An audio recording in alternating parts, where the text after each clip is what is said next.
같이 봉독하시겠습니다. 아들들아, 아비의 훈계를 들으며 명철을 얻기에 주의하라. 내가 선한 도리를 너희에게 전하노니 내 법을 떠나지 말라. 나도 내 아버지에게 아들이었으며 내 어머니 보기에 유약한 외아들이었노라. 아버지가 내게 가르쳐 이르기를 내 말을 내 마음에 두라. 내 명령을 지키라. 그리하면 살리라. 아멘. 하나님 아버지 감사합니다. 이 시간 저희가 주의 말씀을 상고하기를 원합니다. 주의 성령께서 인도하셔서 깨닫게 하시고 저희로 하여금 진리의 사람, 지혜의 사람들이 되게 하여 주시기를 간절히 빌고 원합니다. 예수님의 이름으로 기도드렸습니다. 아멘. 우리 잠언은 이 세상을 살아가는데 꼭 필요한 지혜를 가르쳐 주고 있습니다. 우리 잠언은 크게 이제 작게 나누면은 7, 8개로 나눌 수 있는데 크게 세 도막으로 나눌 수가 있습니다. 1장에서부터 9장까지는 그 지혜에 대한 정의, 10장에서 30장까지는 실제적인 지혜들에 대해서 설명하고 있고, 그 다음에 30장과 또 31장은 아굴과 르무르 그 왕의 잠언입니다. 우리가 이거에 대해서 살펴보는데 특별히 이제 지금 저희가 이제 3주째 지혜에 대한 정의를 살펴보고 있습니다. 여러분, 지혜가 무엇입니까? 잠언 1장 8절 9절에서 지혜는 우리에게 이 면류관이고 금사슬이라고 이렇게 말씀하고 있습니다. 우리로 하여금 승리하게 하고 성취하게 하고 우리를 높여주는 것이 바로 지혜다라고 했습니다. 지혜가 없는 사람은 싸움에 질 수밖에 없습니다. 지혜가 있는 사람이 성취하고 만족합니다. 이것이 바로 지혜입니다. 두 번째, 지혜.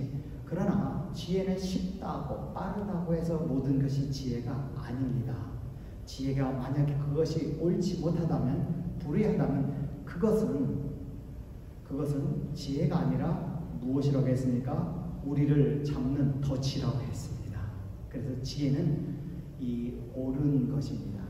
그 다음에 세 번째로 지혜는 미래의 재앙을 대비하는 것이라고 했습니다.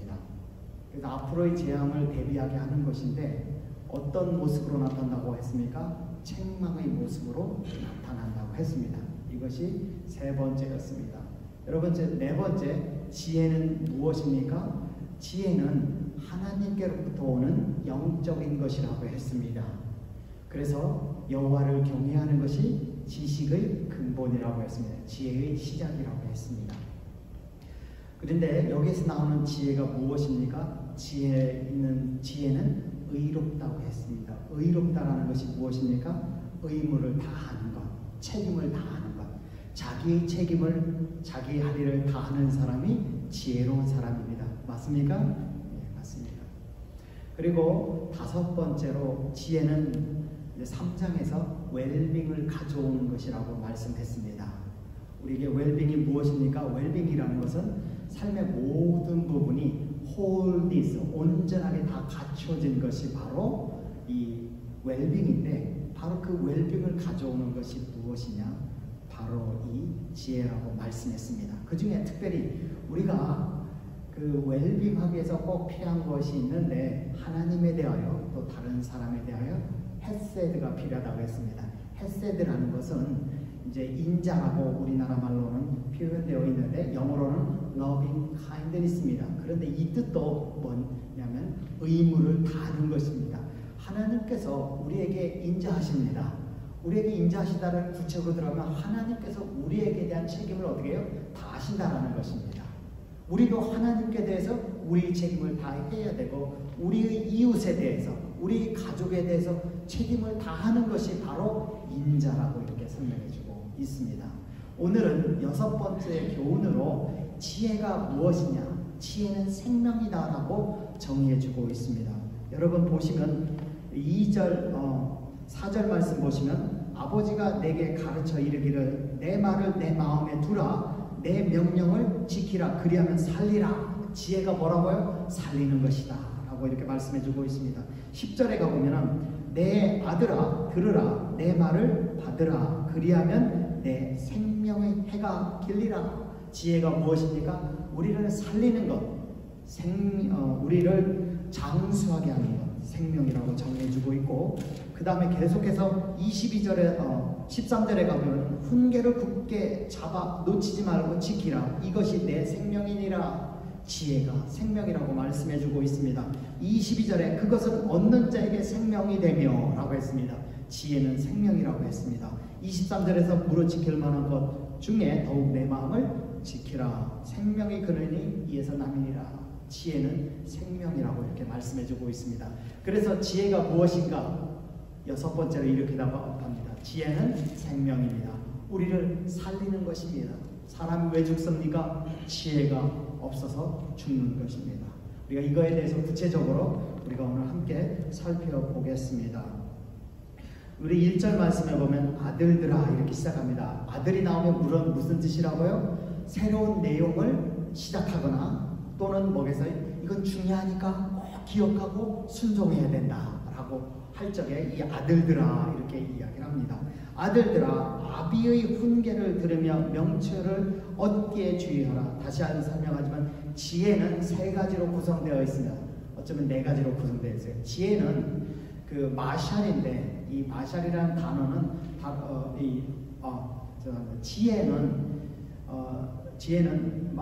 지혜는 이 온전하게 하는 것, 찌그러진 것이 없는 것인데 거기에는 첫 번째로 야다, 지식이 있습니다. 야다는 뭐예요? 경험을 통해서 오는 지식입니다. 야다가 있고 그 다음에 그 지식을 따라 온전한 삶으로 만드는 뭐가 있습니까? 무사르. 그 무사르는 뭐냐면 우리를 훈련시키는 것입니다. 그 다음에 명철은 비나라고 했습니다. 분별력입니다. 상황에 맞게 상황을 분별하고 거기에 맞는 원리를 적용할 수 있는 능력이 바로 지혜라는 것입니다. 이 분별력. 또 하나는 이제 깊게 생각하는 것까지 나오는데 이런 것을 이미 많이 설명을 드렸기 때문에 잘 아시리라 믿습니다.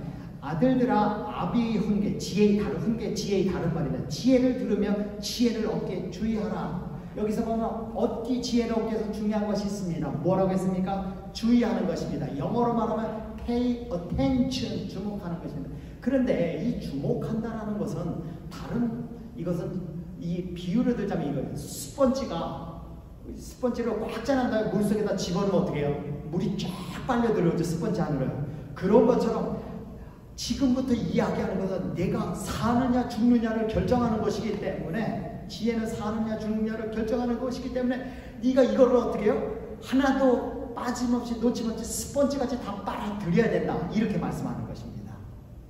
왜? 지혜는 삶과 죽음을 결정하는 것이기 때문에 그렇습니다. 그러면서 첫 번째로 내가 이렇게 말씀해요. 내가 선한 도리를 너희에게 전하는 내 법을 떠나지 말라. 선한 도리라고 했습니다. 그 도리라는 것은 히브리어로 레카흐라고 합니다. 레카흐인데 이 뜻은 어떤 뜻이냐면 기분, 주어진, 영어로 말하면 레슨이라고 했습니다. 이건 다른 말로 하면 할아버지가 아버지에게 줬고 아버지가 누구에게 주게? 아들에게 주는 것입니다. 지금 누구예요? 누가 줘? 다윗이 솔로몬에게 주었고 솔로몬이 누구예요? 지금 솔로몬의 아들들에게 주는 이 말씀이라는 것입니다. 그래서 이렇게 쭉 조상으로부터 전해 내려오는 것을 뭐라고 불러요? 전통이라고 하죠. 지혜는 전통적인 가르침이다 라고 이렇게 말씀하고 있습니다. 그런데 이 도리가 바로 이 전통적인 가르침인데 이것을 뭐라고 앞에다 뭐가 보냐면 선한 도리라고 했습니다. 선하다. 이 뜻은 무엇이냐면 영어로 히브리어로 토브, 좋다, 그것이라는 뜻이냐. 좋다. 왜 좋냐? 할아버지가 이미 경험했고 아버지가 경험했고 나도 경험했기 때문에 이미 경험을 통해서 증명된 지혜다. 증명된 진리이기 때문에 이것이 좋은 것이다. 이렇게 말씀하시는 것입니다. 그렇기 때문에 어떻게 나도 너희에게 전해준다. 이 뜻인 것입니다.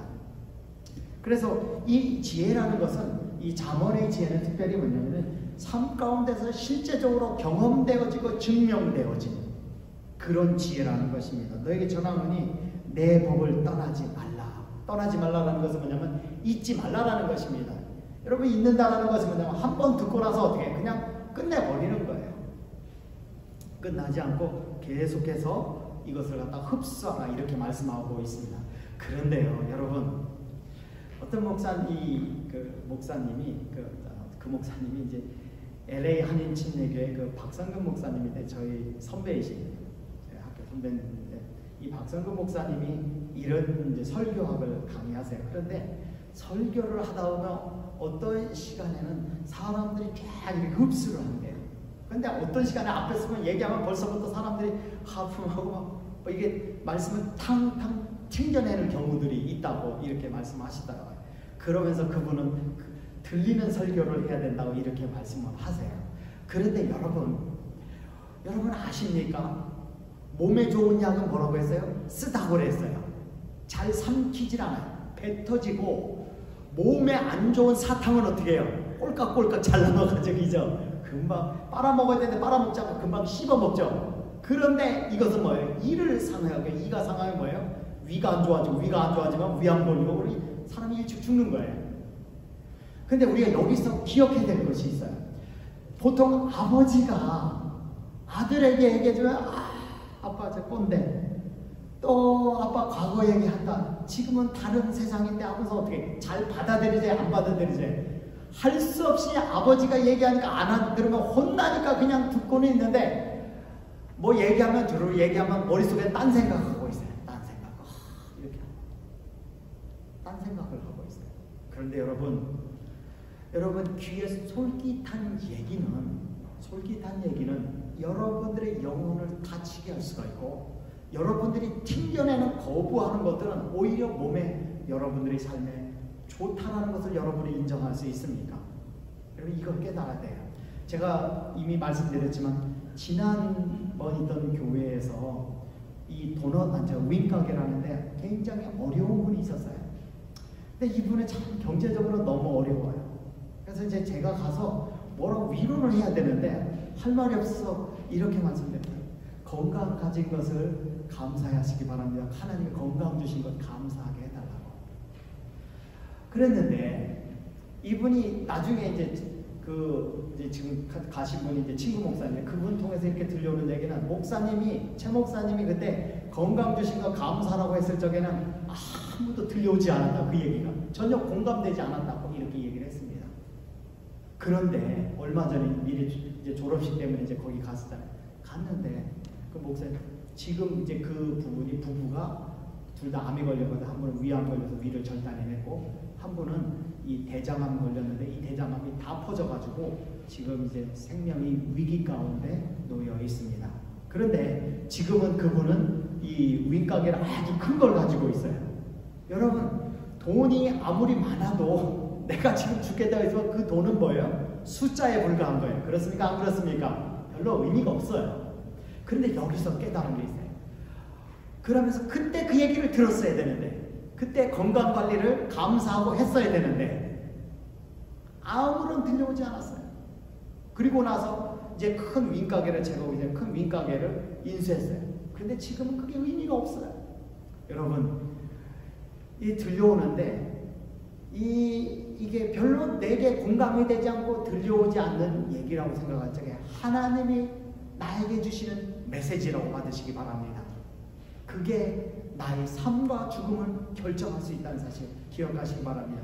내게 속속 들어오는 소리는 보통 뭐예요? 나의 욕망과 관계되어 있어요. 나의 원함, 디자이어, 욕망을 채울 수 있는 내용들과 관계되어 있기 때문에 속속 들어오는데 오히려 그 욕망이 어떻게 해요? 나를 잡는 것이다. 이렇게 생각하시면 되십니다. 그래서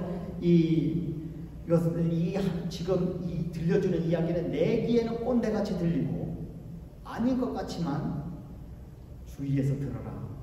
이것이 삶과 죽음을 결정하는 것이다. 이렇게 이야기해주고 있습니다. 그러면서 우리가 3절 말씀 보겠습니다. 나도 내 아버지에게 아들이었으며 내 어머니 보기에 유약한 외아들이었노라. 여기 나도 아들이었다. 조그마한 꼬맹이가 있을 때 여러분 꼬맹이들 보면 얘네들 다 똑같죠? 그죠? 나도 그 당시에 아무것도 알지 못하는 똑같은 아들이었으나 지금은 지금 솔로몬이 누가 됐어요? 왕이 됐어요. 굉장히 지혜로운 그 근동에서 유명한 왕이 됐어요.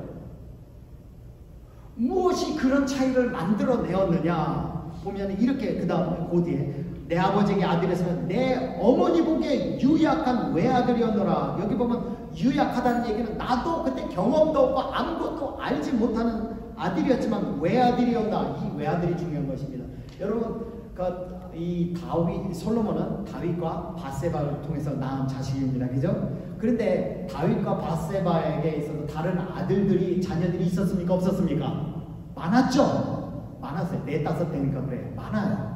그런데 이 외아들이었다는 것은 뭐냐면 솔로몬이 아주 어렸을 적에 이야기를 들었다는 얘기예요. 어렸을 때부터 가르침을 받았다는 것입니다. 여러분 혹시 이제 나중에 자녀를 갖거나 이제 손자를 갖을 때 이 들려주는 이야기는 제 경험이에요. 여러분 아이들이 이렇게 태어나고 해서 이게 셀 하나로 이렇게 형성이 되는데 기적적으로 이상의 블루프린트 이거 셀 하나가 신장도 만들고 브레인도 만들고 뭐도 만들고 다 만들어가요. 그런데 아이들이 뱃속에서 있으면서 나와서 1-2년 사이에 브레인이 급격하게 발전해 나가요. 엄청나게 진화한다고 하는데 무려 하면 그게 어마어마한 시간을 지나는 것처럼 그게 발전한대요. 근데 이제 이건 경험인데 이제 저희 아들이 어렸을 때부터 이제 다른 거 모르겠는데 이해하는 다 뛰어나다고 이렇게 얘기를 해요. 근데 왜 그런가 살펴보니까 제 아내가 있을 적에 이삭이가 뱃속에 있을 적에 딕셔너리 사전을 많이 읽어줬어요. 그러니까 얘가 태어나가지고 언더스탠딩하는 어빌러티가 급격히 굉장히 뛰어났어요. 들어도. 그래서 여러분 이 어려서부터 가르치시기 바랍니다. 그런데 이 어렸을 때부터 자기는 이 지혜를 배웠기 때문에 make difference, 다른 사람들과 차이가 났습니다. 이런 얘기를 하는 것입니다. 지혜는 뭐를 만든다? make difference, 차이를 만들어낸다라는 사실입니다. 그러면서 우리가 4절 말씀을 보면 아버지가 내게 가르쳐 이르기를 내 말을 내 마음에 둘라 내 명령을 지키라 그리하면 살리라. 여러분 인생은 사느냐 죽느냐의 싸움입니다. 맞습니까? 틀립니까? 이 젊은 사람들은 이걸 잘 몰라요. 그러나 여러분 지금 직장에서 일하시는 분들 또 비즈니스를 가지신 분들 사느냐 죽느냐의 싸움 맞습니까? 안 싸움이 맞습니까? 사느냐 죽느냐의 싸움이에요. 이게 세상에서 제일 힘든 게 뭐냐면 산다라는 거예요. 여러분 쉬운 것 같지만 산다라는 게 쉬운 게 아니에요. 여러분들이 뭐예요? 새 끼를 먹어야 돼요. 그렇죠? 여러분들이 일을 하지 않으면 어디서 돈이 나옵니까? 못 먹으면 죽는 거예요. 여러분 밖에 홈리스 되는 게 여러분 남 얘기 같습니까? 내가 몸 아프고 잘 돼가다가 사업이 잘 돼가다가 내가 암 걸리고 몸이 아프고 그러다가 렌트비 못 내면 어떻게 해요? 내가 가서 거리로 나가는 거예요. 그때부터 홈리스인 거예요. 여러분 홈리스 되려고 생각하는 사람이 없어요. 어느 날 갑자기 내가 잘못해서가 아니라 어느 날 갑자기 나도 그렇게 홈리스가 된다는 사실이에요. 그렇기 때문에 삶을 사느냐 죽느냐의 싸움인데 이 사느냐 죽느냐를 결정하는 것이 무엇이냐.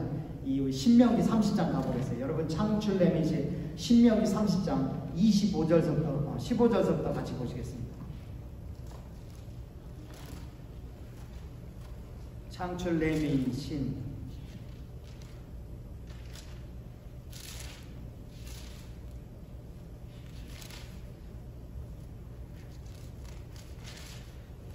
신명기 30장에서 15절서부터 보면은 이렇게 말씀하고 있습니다. 보라, 내가 오늘 내 생명과 복과 사망과 화를 내 앞에 두었나니 곧 내가 오늘 내게 명령하여 내 하나님 여호와를 사랑하고 그 모든 길로 행하며 그의 명령과 규례와 법도를 지키라 하는 것이라. 그리하면 내가 생존하며 번성할 것이요 또 내 하나님 여호와께서 내가 가서 차지할 땅에서 내게 복을 주실 것임이니라. 그러나 내가 만일 마음을 돌이켜 듣지 아니하고 유혹을 받아 다른 신들에게 절하고 그를 섬기면 내가 오늘 너희에게 선언하노니 너희가 반드시 망할 것이라. 너희가 요단을 건너가서 차지할 땅에서 너희의 날이 길지 못할 것이니라.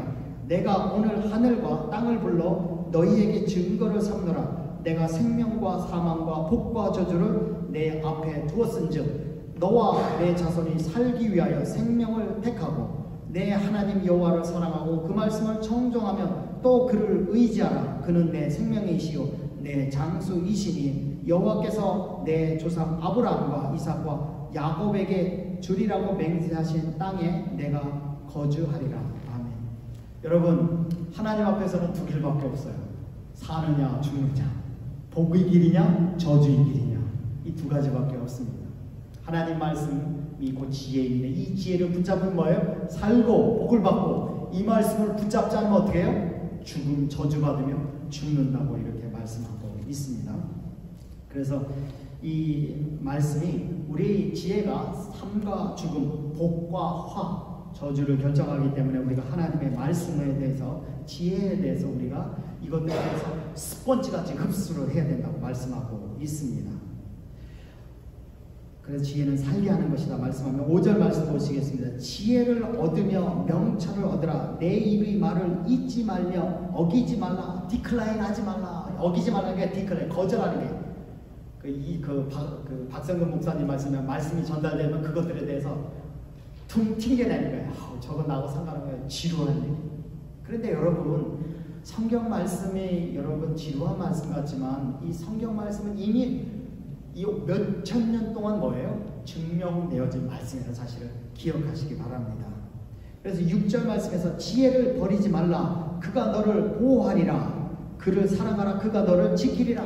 이 성경 말씀은 우리가 살도록 우리를 뭐예요? 지켜준다. 뭘로부터 지켜준다? 악으로부터 지켜준다는 사실입니다. 그런데 그 말씀이 나를 지키기 위해서는, 나를 지키기 위해서 내가 해야 되는 게 있어요. 사랑해야 된다고 했어요. 사랑한다라는 거예요. 갈망하는 거예요. 갈망. 내가 지혜를 갈망하라. 사람들이 왜 죽느냐? 지혜가 없기 때문에. 사람들이 왜 저주로 살아도 사는 것 같아요? 저주가 뭐예요? 살아도 사는 게 아닌 것 같은 인생이 바로 저주라는 거죠. 그죠? 왜 그렇게 살겠어요? 지혜가 없기 때문에. 그래서 이 지혜를 그럼 얻으려면 어떻게 해야 되나? 이 지혜를 사랑하라. 갈망하라고 이렇게 말씀하고 있습니다. 그 다음에 지혜가 제일이니 지혜를 얻으라. 내가 얻은 모든 것을 가지고 명철을 얻을지니라. 여러분, 여기서 이 말씀 보면 지혜를 얻으라. 지혜가 넘버원이라고 했습니다. 모든 것을 다 팔아서 지혜를 사라 이렇게 말씀하고 있습니다. 이 말 속에 뭐예요? 지혜를 얻으면 모든 것이 이 다른 것들이 다 따라온다. 솔로몬이 하나님 앞에 가서 1천 번제를 드린 다음에 하나님께서 나타나셔서 내 소원이냐 무엇이냐 물었을 적에 저에게 이 백성을 다스릴 지혜를 주옵소서라고 했습니다. 그때 하나님이 감탄을, 너가 부귀도 구하지 않고 장수도 구하지 않고 지혜를 구한다는 게, 어린아이가 그렇게 구하니까 너무 놀라운 거예요. 그래서 하나님이 뭐예요? 이 지혜를 줄 뿐만 아니라 다른 것들은 보너스를 줘요. 지혜로운 사람은 돈과 명예가 어떻게 같이 따라와요. 그런데 돈과 명예를 따르는 사람들이에요. 돈도 명예도 다 잃어버려요. 생명도 잃고 신앙도 잃고 다 잃어버린다는 사실입니다. 그래서 우리가 다시 어디로 가냐면 5절 말씀에 지혜를 얻으며 명철을 얻으라라고 했어요. 여기서 얻으라는 말이 히브리어는 바이, 사라는 얘기야. 지혜를 사라, 명철을 사라. 이것은 마치 여러분들이 이런 얘기 들으세요. 자, 여러분, 여기 좋은 물건이 왔습니다. 날이면 날마다 오는 것이 아닙니다. 뭐예요? 사라는 얘기예요. 지혜를 사는데 왜 지금 사야 돼요? 날이면 날마다 오는 것이 아니라는 얘기는 이것입니다. 여러분, 여러분 태어나서 4살 때까지 필요한 게 있어요. 4살 반 되면 아이들이 거짓말을 하기 시작해요. 그 전에 이 고집을 꺾어놓는 것이 필요해요. 정직하게 하는 법을 4살 반 그때부터 거짓말이 시작되는데 내추럴하게 우린 죄인이기 때문에 그때 고집 꺾는다고 정직한 거에 대해서 가르쳐야 돼요. 그 위에 하려고 하면 힘들어요. 얼마나 힘들어요. 그 다음에 여러분 10대 때 필요한 게 있어요. 20대에 필요한 게 있고 30대, 40대, 50대, 60대, 70대, 80대까지 90대 필요한 게 있습니까? 없습니까? 그 때마다 필요한 지혜가 있어요. 그죠? 이것들을 사라는 거예요. 그걸 사기 위해서는 우리가 대가를 지불해야 된다. 여러분, 시간이 늦으면 살 수 있어요? 없어요? 없어요.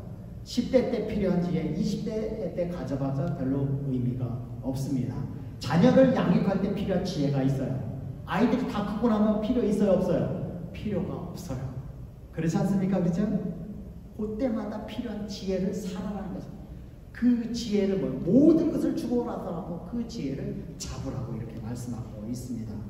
지혜는 때를 분별하게 하며 기회를 잃지 않게 하는 것입니다. 그러면서 8절 말씀에서 그를 높이라. 그리하면 그가 너를 높이 들리라. 만일 그를 품으면 그가 너를 영화롭게 하리라. 지혜는 우리를 영화롭게 하는 것인데, 우리를 높이는 것, 프로모션을 주는 것인데, 우리를 높이는 프로모션을 주는 것인데, 그렇게 하기 위해서 필요한 것은 뭐냐면은 지혜를 있는 지혜를 뭐요? 리스펙트, 존경할 줄 알아야 된다는 것입니다. 여러분들 지혜를 여러분 존중합니까? 무시합니까? 여러분들이 누군가 나에게 모르는 이야기를 던져준다고 했을 적에 내게 필요 없는 걸 알고 거절하십니까? 그래도 한번 귀를 기울이고 한번 들어보려고 하십니까? 우리는 철학자가 돼요. 철학자가 누구예요? 지혜를 사랑하는 사람들이 철학자들이죠. 이제 이삭이가 죄송합니다. 화학도 전공하고 이제 철학도 전공을 해. 거의 두 개가 다 끝났는데 이제 철학을 전공하더니만 참 말이 많아졌어요. 아주 이제 제가 예전에 가르치는데 이제 거꾸로 저를 가르치려고 하고 있습니다. 이제 저하고 얘기를 해요. 이제 제가 힘들어서 그만 얘기하고 싶어요. 그런데 여러분 제가 이런 얘기를 했어요. 어떤 분이 이제 저희가 있던 어떤 분이 그런 얘기를 했어요. 철학은 전공하지 말라고. 이게 돈벌이가 안 된다고. 전공한 학생도 없고 돈벌이가 안 되기 때문에 철학을 하지 말라고 말리라고 하세요. 하고 이렇게 이야기하더라고요. 그래서 이제 제가 이삭이한테 아무리 해도 철학 교수는 다른 사람들이 부정적으로 네거티브하게 생각 안 하지 말라 이렇게 얘기를 했더니 이삭이 하는 얘기, 아빠 모르는 소리 하지 마세요. 세상은 다 철학에 의해서 움직이고 있는 것입니다. 이 철학은 사람들이 살아가는 원리입니다. 우리가 다른 말로 뭐라고 했어요? 저번에 패러다임이라고 했습니다. 철학이 뭐예요? The way of living, way of life, 살아가는 길들이에요. 이 시대에 이 사람들이, 모든 사람들이 다 철학이 있어요. 살아가는 삶의 원리들이 다 있다. 그렇습니까? 안 그렇습니까? 그것이 바로, 사람들이 움직임을 컨트롤하는 것이 바로 철학이다. 대통령이 철학이 바뀌면 어떻게 돼요? 온 나라가 전체가 다 바뀌는 거예요. 그래서 한국은 지금 뭐예요? 이 둘로 나눠져가지고 지금 엄청나게 지금 싸우고 있어요. 갈라지고 있어요. 이유가 뭐예요? 대통령이 철학이 바뀌었기 때문에. 그래서 우리는 좀 철학자가 될 필요가 있어요. 철학자가 될 필요가 있어요. 그래서 이 세상이 굴러가는 원리, 우리 인생이 굴러가는 원리, 살아가는 이 원리에 대해서 우리가 알 필요가 있다고요. 이것을 아는 것을 사랑하는 사람이 되라고 말씀하고 있습니다. 그러면은 나를 영화롭게 해준다고 했어요. 이 말씀에서 아름다운 관을 9절에서 내 머리에 두고 영화로운 멸관을 내게 주리라. 아름다운 관은 뭐예요? 승리한 자에게 주는 승리의 관이에요. 삶의 승리를 주고 또한 뿐만 아니라 영화로운 멸관을 내게 주리라. 여러분 이 운동선수에게 여러분 이 올림픽에서 이기면 머리 위에 이렇게 화관을 주잖아요. 그죠? 이게 왜 주겠어요? 여러분 아름다운 꽃으로 이렇게 화관을 주는 거면 아름답게 장식하는 거예요. 아름다움을 나타내는 거예요. 여러분 세상에서 가장 아름다운 사람이 뭐겠습니까? 여러분 지혜로운 사람이 가장 아름다운 거예요. 지혜로운 사람. 맞아요? 틀려요? 지혜가 없으면은 뭐예요? 마치 지혜가 없으면은 그런 표현을 쓰잖아요. 돼지에게 이렇게 진주를 걸어줬다고. 그런 것처럼 보인다. 아무리 여러분들이 좋은 옷을 입어도 지혜가 없다면 아름답게 안 보일 수가 있어요. 그러나 지혜롭다면 어떤 옷을 입어도 아름다워요. 그래서 제가 그 프린스턴에 있는 제가 신학교에 있을 때 프린스턴 신학교의 그 교수님은 그 폴라인 디알로지 바울 신학의 대가였는데 이분은 어떻게 옷을 입고 나왔냐면 잠옷바람으로 나와서 수업을 했어요. 그러면은 우리가 제가 잠옷바람으로 입고 나가서 설교한다고 하면 사람들이 욕할 거예요. 그런데 이 교수가 잠옷바람으로 입고 나와서 수업을 하니까 그쪽에서 굉장히 대가거든요. 그러니까 이 사람을 굉장히 멋있게 보는 거예요. 야, 잠옷도 이쁘게 보는 거예요. 왜? 그 속에 지혜가 있기 때문에. 지혜는 우리를 가장 아름답게 돋보이게 하는 것이라는 것입니다. 이것이 지혜가 주는 삶의 퀄리티예요. 여러분 지혜, 여기서 보면 지혜는 생명이다. 지혜는 살게 하는 것이다. 근데 여기서 말하는 생명은 세 가지로 의미할 수 있습니다. 첫 번째로는 우리 생명의 해가 길이라 우리를 장수하게 하는 것. 육체적인 생명은 피지컬한 라이프를 의미할 수도 있고 또 하나는 뭐냐면 이 잠언 또 신명기 30장에 나온 것처럼 이게 이 삶은 뭐냐면 복이 있는 삶, quality of life, 양질의 삶을 의미할 수도 있고 또는 spiritual life, 영적인 삶을 의미할 수가 있습니다. 그런데 이러한 것들은 바로 이 지혜는 우리의 삶의 퀄리티를 높여주는 것이다. 이렇게 말씀하고 있는 것입니다. 10절에서 내 아들아 들으라 내 말을 받으라 그리하면 내 생명의 해가 길리라. 지금부터는 이제 장수하는 법에 대해서 지혜에 대해서 가르치고 있습니다. 내가 지혜로운 길을 걸으며 가르쳐서 정직한 길로 너를 인도하였은즉 지혜로운 길이 뭐예요? 정직한 길. 정직한 길이 뭐예요? 자신의 의무를 다하는 삶이에요. 하나님 앞에서 사람들 앞에서 자신의 가족 앞에서 자기 책임을 다하는 사람이 지혜로운 사람이에요. 다닐 때 내 걸음이 곤고하지 아니하겠고 이 지혜를 따라 사는 사람은 다닐 때 영어로 바로 when you walk 이래요. 내가 걸을 때래. 근데 여기서 걷는다라는 것은 여러분 이 길의 성경에서 보면 길로 표현을 많이 하잖아요. 길이 어떤 의미를 가지고 있냐면 길은 첫 번째는 행동이에요. 그래서 길을 걷는다라는 것은 뭐냐 행동한다. 첫 번째 행동이고 두 번째는 그 행동의 패턴 계속 연속되는 행동들 패턴이 있는 그 패턴이 있는 행동들을 의미할 수가 있고 또 하나는 인생의 데스티네이션 목적지를 이야기할 수가 있습니다. 그래서 내가 다닐 때 목적지를 향해서 걸어갈 적에 내 걸음이 곤고하지 않고 곤고하다는 것은 곤핍하다라는 거예요. 여러분 재정적으로 궁핍한다. 능력이 없다라는 거예요. 여러분 걸어갈 적에 평상시에 하는데 여러분들이 나는 지금 돈이 부족해. 나는 능력이 딸려. 이런 생각이 드실 때 뭐를 찾아야 된다고요? 지혜를 찾아야 된다고요. 지혜가 그런 것 때문에 물질 때문에 또는 능력 때문에 이게 먼저 좁혀지지 않고 목적지라고 해서 큰 걸음으로 달려갈 수 있게 만든다는 것입니다.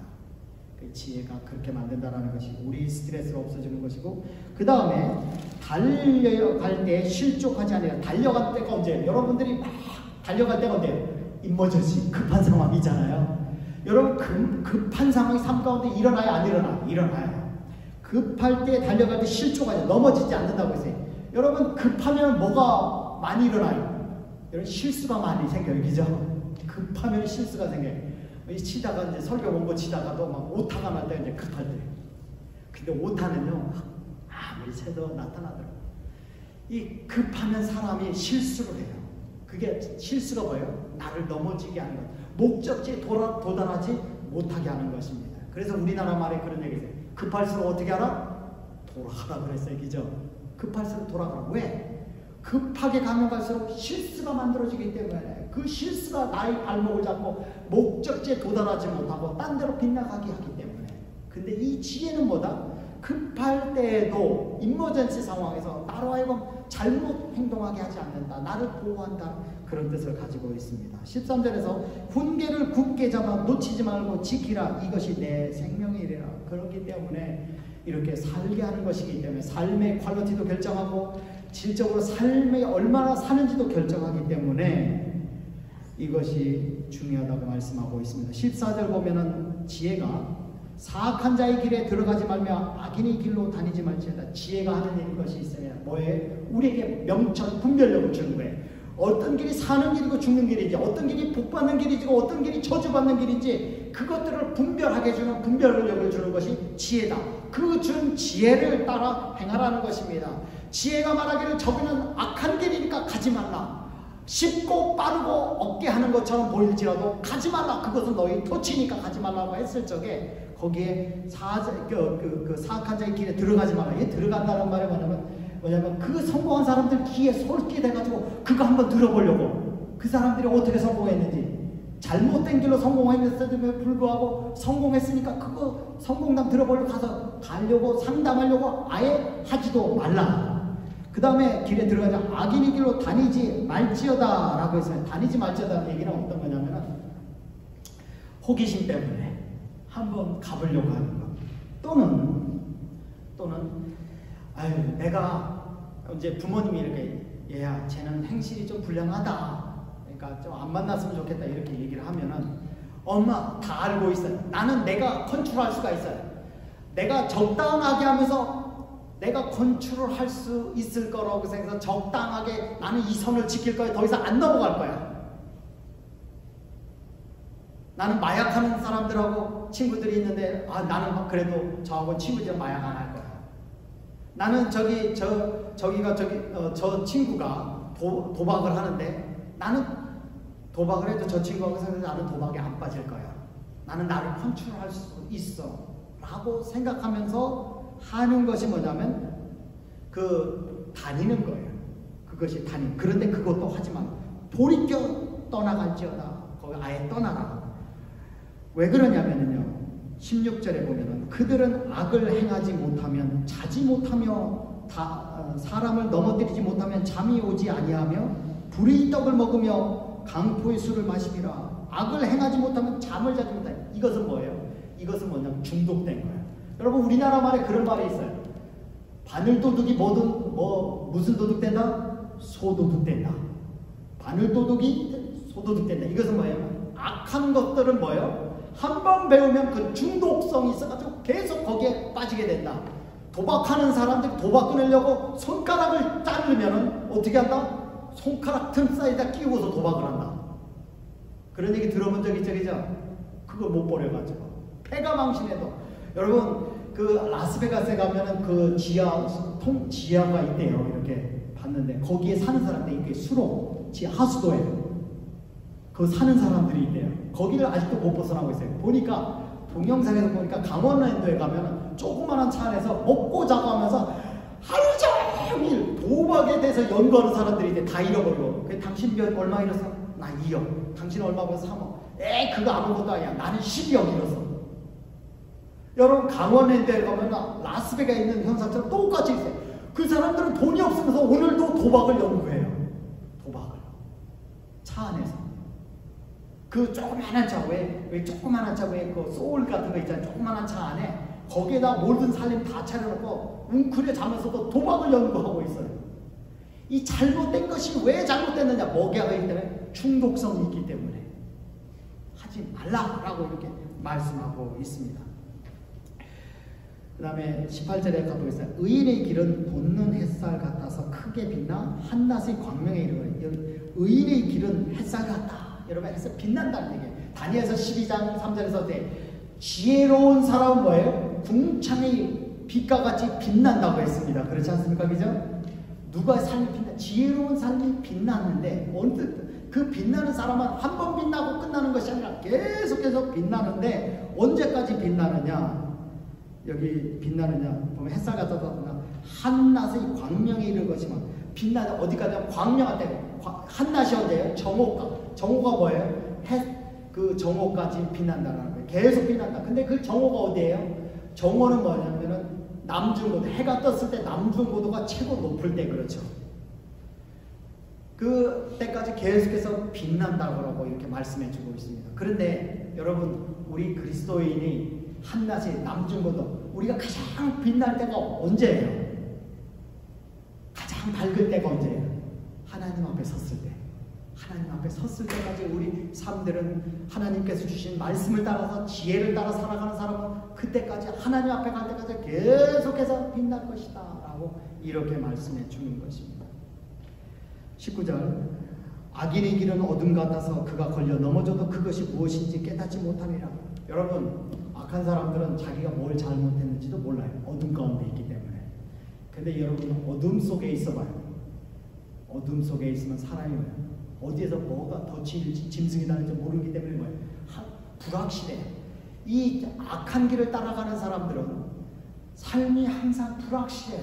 나 앞에 뭐가 닥칠지 모르고, 언제 경찰이 닥칠지, 언제 위험이 닥칠지, 내가 해코지를 한 사람이 나를 갖다가 보복하러 언제 올지, 어디서 만날지 모르기 때문에, 불확실하기 때문에 항상 뭐예요? 불안하다는 사실이에요.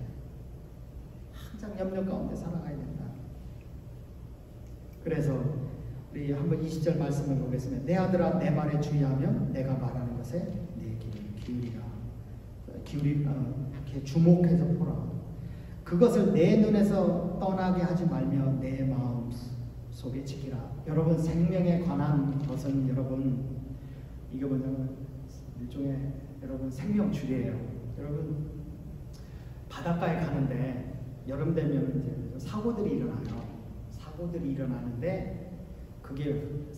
일어나는데 거기에 보면 가이드라인이 있어요. 이렇게 하지 마십시오. 이렇게 하지 마십시오. 이런 일이 발생하면 이렇게 하십시오 하고 이렇게 경고문이 있죠. 그럼 그것들에 대해서 여러분 읽습니까? 안 읽습니까? 아마 대부분 다 안 읽을 거예요. 여러분 크레딧 카드가 나오면 크레딧 카드 밑에 깨알같이 써있는 글씨들이 있어요. 그거 읽습니까? 안 읽습니까? 사실은 중요한 정보는 다 거기에 적혀 있는 거예요. 그거에 대해서 눈을 떼지 말라. 여러분 이 성경 말씀은 우리에게 좀 지식을 좀 더 높여주기 위해서 준 것이 아니냐.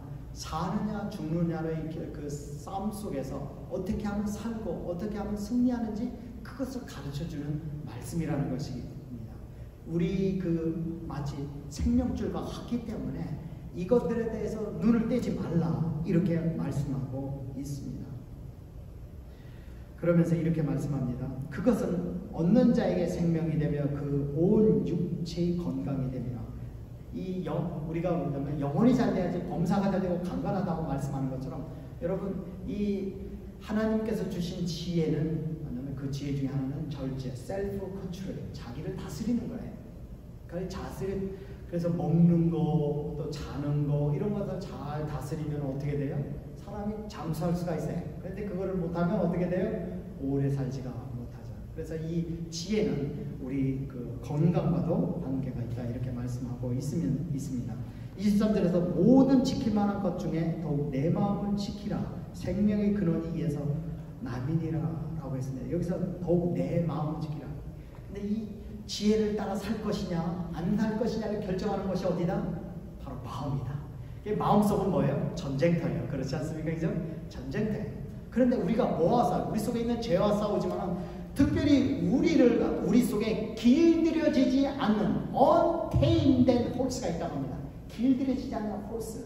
그것이 뭐냐? impulse, 충동. 또 hungry desire, 갈망. 우리 속에 있는 그 갈망과 또 우리 속에 있는 충동은 이거는 길들여지지 않는 말들이라서 이 말이 어디로 튀어가는지 몰라요. 말 탄 사람은 어디에요? 그 사람 말이 날려가는 대로 가죠. 근데 길들여지질 않아가지고 충동적으로 가다 보면 이게 지혜에서 떠날 수가 있기 때문에 이 마음을 어떻게 해요? 잘 지켜라. 충동으로부터 또 갈망으로부터 잘 지켜라 라고 이렇게 말씀하고 있습니다. 하나님 말씀에 대해서 사랑하고 갈망을 해야 되는데 근데 이 갈망이 다른 것들에 대한 갈망이 마음을 사로잡지 않게 하라고 말씀하고 있습니다. 생명의 근원이라 여기 근원이라는 게 여기서 나온다는 거잖아요. 여기서부터 사느냐 죽느냐의 싸움이 시작되는 것이다 라고 하는 것입니다. 삶의 first step, 첫 번째 단계가 뭐냐? 바로 이 자신의 마음을 다스리는 것이다. 근데 우리 힘으로는 이 충동, 갈망은 다스릴 수가 없어요. 누가 다스려주세요? 하나님의 성령께서 다스려 주시죠. 우리 하나님의 성령은 우리가 믿을 때 역사합니다. 그래서 하나님께서 우리 마음을 다스려 주시도록 우리가 그분을 신뢰하고 믿고 그분 앞에 나아가야 된다고 말씀하는 것입니다. 그 다음에 24절에서 보면은 구부러진 말을 내 입에서 버리며 삐뚤어진 말을 내 입술에서 멀리하라. 구부러진 말은 정도에서 벗어난 말, 옳지 않은 말입니다. 삐뚤어진 말은 타락된 말, 죄악된 말입니다. 이것을 버리라고 했습니다. 왜? 말은 마음에 영향을 주기 때문에 그렇습니다. 그 다음에 25절에 내 눈은 바로 보면 내 눈꺼풀은 내 앞을 곧게 보라. 눈이나 눈꺼풀이랑 같은 의미인데 곧게 보라. 왜 그랬습니까? 우리가 무엇을 보느냐가 뭐를 결정한다고요? 우리 방향을 결정합니다. 제가 그 얘기죠. 자전거 탈 적에 차를 운전할 때 제일 먼저 중요한 게 있습니다. 뭐예요? 내 가야 될 방향을 쳐다보는 거예요. 그러니까 안 부딪히려고 바위만 계속 쳐다보면 자전거가 어디로 가요? 바위로 가서 부딪힙니다. 나무로 계속 나무에 안 부딪히려고 나무를 계속 보면 나무에 가서 부딪힙니다. 그렇기 때문에 우리 눈이 하나님의 지혜를 바라보고 우리 인생 끝을 바라보고 또 끝 뒤에 서 계시는 주님을 계속해서 바라봐야 된다고 이렇게 말씀하고 있습니다. 이것이 바로 지혜라고 말씀하고 있으며 25절에서 내 눈은 바로 보면 그럼 26절에서 내 발의 행할 길을 평탄하게 하면 내 모든 길을 든든히 하라. 내 발은 우리의 행동입니다. 우리가 행동할 적에 행할 길을 미리 평탄하게 하라고 했어요. 평탄하게 한다라는 건 이게 이게 뭐냐면 여러분 평탄할 때 마차가 가는데 평탄하다는 얘기는 순탄하게 가는 거죠. 떨그럭 그것이 물이 흘러갈 때가 뭐예요? 잘 흘러가는 게 바로 이게 평탄한 것입니다. 우리가 평탄하려면 어떻게 돼요? 에베소 5장 15절 말씀처럼 어떻게 행할 것을 자세히 주의하여 지혜 없는 자 같이 말고 지혜 있는 자 같이 하여 세월을 아끼라. 어떻게 행할 것들을 지혜롭게 미리 잘 준비해서 세월을 아끼고 기회를 살리라고 이렇게 말씀하고 있습니다. 그래서 우리가 지혜는 미리 생각하고 먼저 보고 미리 생각하고 준비하고 행하는 것이라고 이렇게 말씀하고 있습니다. 27절에서 좌로나 우로나 치우치지 말고 내 발을 악에서 떠나게 하라. 하나님께서 우리를 곧게 부르세요. 그분 앞으로 곧게 부르시는데 나는 주님 앞에 어차피 갈 거 좀 딴 길로 갔다가 주님께서 말씀하신 대로 어차피 살아야 될 거 좀 다르게 살다가 가겠다. 이런 생각을 버리라는 것입니다. 우리가 그렇게 살도록 유혹하는 것들이 많다 적다. 많다. 그렇기 때문에 이 길에서 벗어나지 않도록 유혹으로부터 조심하라고 말씀하고 있습니다. 여러분 지혜가 무엇입니까? 지혜는 우리를 살게 하는 것이다. 우리의 삶의 퀄리티를 있게 하는 것이다. 살아도 사는 게 아닌 것 같은 삶이 아니라 정말 삶이 복되고 아름답게 만들어주는 것이 지혜라고 말씀하고 있습니다. 이 지혜가 바로 이 하나님의 말씀입니다. 이 지혜는 이렇게 선한 돌이라고 말씀하고 있으면서 할아버지가 아버지에게, 아버지가 아들에게 전해주는 이야기인데 이것이 누구예요? 다윗이 솔로몬에게 전해준 게 무엇이겠습니까? 바로 하나님의 말씀. 디모데후서 2장 1절로 2절에서 이렇게 말씀하고 있습니다. 내 아들아, 그러므로 내가 그리스도 예수 안에 있는 은혜 속에서 가고 또 내가 많은 증인 앞에서 충성된 사람들에게 부탁하라. 저희가 또 다른 사람들을 가르칠 수 있으리라. 바로 하나님의 말씀, 하나님의 복음이 바로 전통의 가르침이지 않겠습니까? 요즘 시대에 맞지 않는 것이나 이 말씀은 뭐예요? 3000년 전에도 증명되어졌고 2000년 전에도 증명되어졌고 지금도 증명되어지는 우리 믿음의 조상들이, 믿음의 선조들이 우리에게 전해주는 말씀인 것입니다. 같이 기도하겠습니다.